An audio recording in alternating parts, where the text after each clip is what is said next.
Hi guys. The last time we interviewed a student who had just moved to the UK who discussed the move, what it was like, and some of the challenges that he met while he got here. Today we're going to be talking about another student who moved to the UK but a little while ago, and he's going to be telling you the secret of landing a job in the UK. He'll also be giving you some tips to navigate student life in the UK. If you're new to the channel, my name is Ashika, and on this channel we talk about moving to the UK or pretty much any country in the world for that dream job or to study.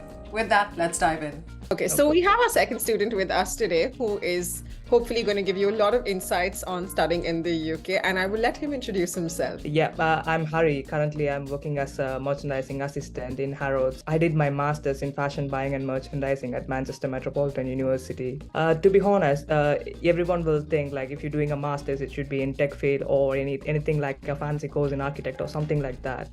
But to be honest, there are so many opportunities available in UK.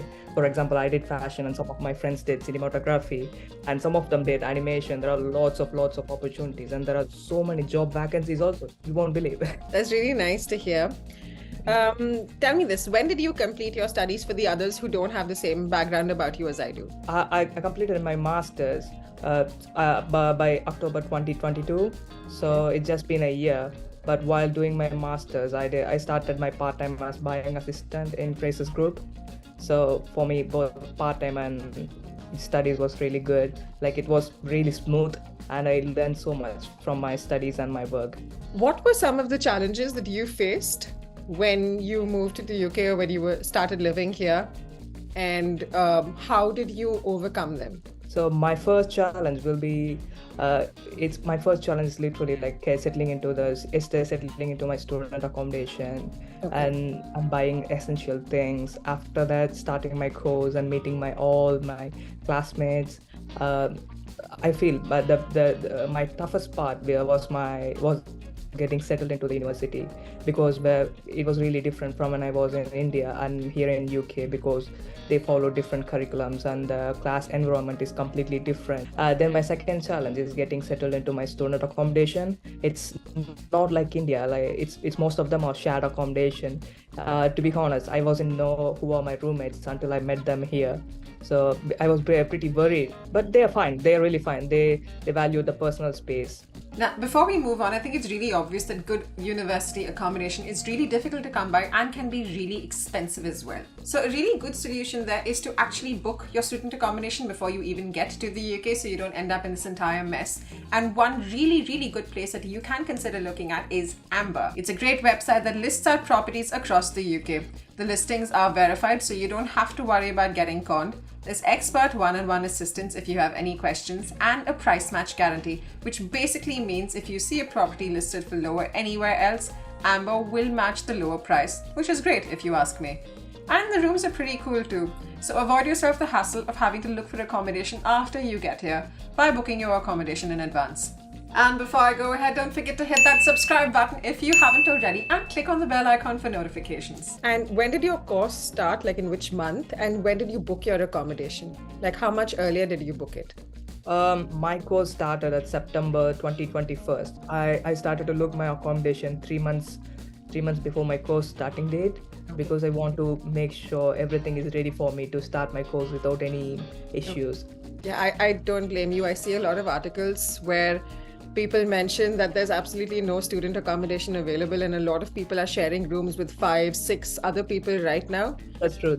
Yeah. You mentioned you're working right now in Harrods, right? So can you tell us a little bit about what you're doing in Harrods? So I'm working as a merchandising assistant. You need to analyze the retail sales and how the products are performing. There are 2 options when it comes to retail. One is fashion buying and one is fashion merchandising. You can do either one. Yeah. So tell me this, what process did you follow to get the job that you're in right now? I can list out the process. First, I listed out the companies that these roles are available currently. There are like so many companies when it comes to UK, because most of the fashion head offices are in the UK. First, I listed out the jobs. Then I filtered out the companies based on the reviews.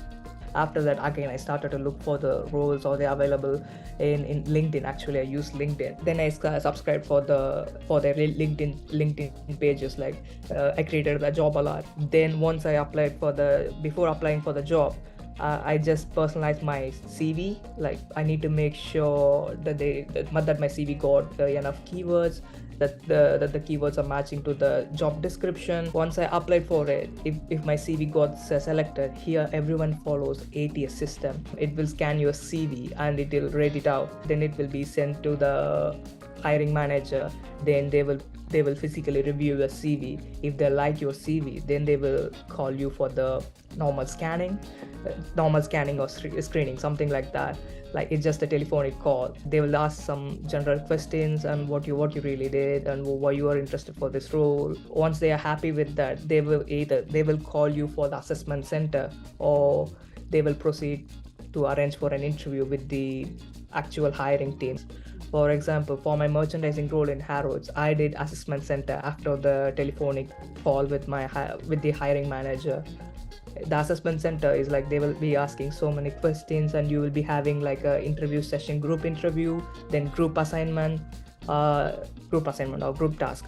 After that, you will be having individual interview sessions with the hiring team. If they are happy with you, they will be calling you for the final stage of the interview, which is like a personalized questions only for you.